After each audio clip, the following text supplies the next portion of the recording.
Welcome back. You're watching Weekend Today. Now, as the bushfire crisis eases with that incredible rainfall this week, we are hearing more and more stories of how communities are banding together to help one another. And in an emergency situation, you want people to remain cool, calm and collected and take charge.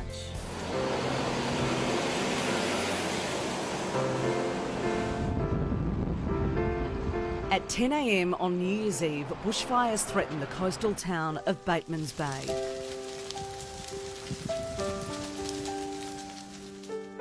Thousands of residents and holidaymakers went straight to the beach after getting an emergency text message to seek shelter.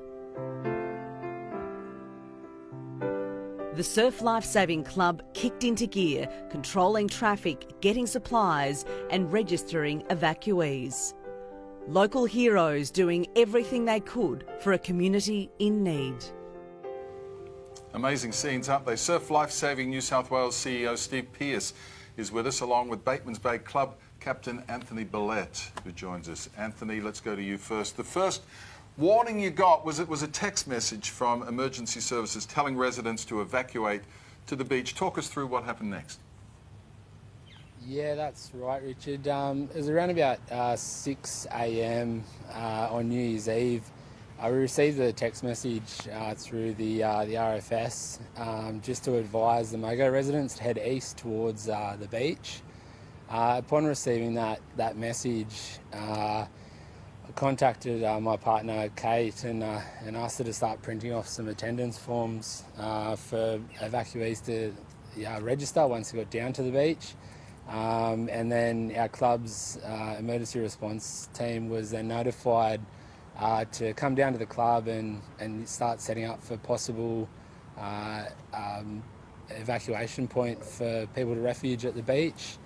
We also had the Henley Surf Lifesaving Club, who were amazing. They were there to assist us with car parking, helping with medical things, and also, helping just usher people down to the beach. So. Anthony, you obviously had incredible foresight because you get a text and you click straight into gear, and Surf Lifesaving Clubs are used to holding, nippers, carnivals and everything, but probably never experienced anything like this. Did you have enough staff? Where did you get the supplies from? Yeah, look, it was one of those things that it was sort of everybody that was there sort of thought on their feet, and the amazing support from other local volunteers who may not have necessarily been involved directly with the surf club. They come forward to us at the club and to all of our members and just say, look, we're here to help. We had a couple of nurses there as well and a doctor who approached us on the morning and said, we are here to help. What would you like us to do? So it was quite amazing how the community just all came together that morning, and with the assistance from the other surf club members, just to be able to, the way everyone just worked together was just, it was quite amazing. I suspect you're being a little bit modest, mate. Steve is here with us. This guy was obviously trained, as your good people are, 75,000 in New South Wales, all volunteer. This guy did an amazing job, didn't he? Oh, look, I've got to talk Anthony up and the whole team and all the surf clubs down there. Look, what Anthony and his team did on the day, I have no doubt would have saved hundreds of lives. Within 24 hours, between 6 surf clubs, we had like 7,000 people sheltering in our surf clubs.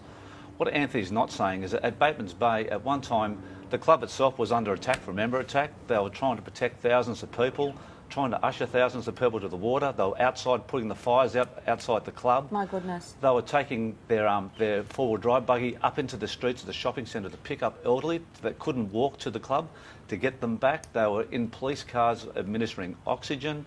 Like over that period, Dickie, they and lifesavers at all of these other clubs provided first aid to hundreds of people. We stepped right outside the remit of red and yellow flags. Basically, we turned into the community hub because we were the last organisation standing in that part of the country at that point in time. You must be pretty proud. Oh, look, super proud of Anthony. Look, he's such an unassuming guy, but Anthony just replicates just the type of young people we have in the organisation. And we do train, everyone's first aid trained, we're trained to rescue people in the water, but what Andrew and his team did, the innovation, the way just to set it up as an evacuation centre, emergency services couldn't mobilise that quickly, no. I don't think. Look, we're just extraordinarily proud of them. And isn't that just another example of volunteers in this country, volunteer firefighters, volunteer surf lifesavers, saving lives around this country. It makes us immensely proud to be Aussies. Going over and above the call of duty. Oh, look, totally. You know, I'm going to say we're lifesavers by name, but lifesavers by nature in this time.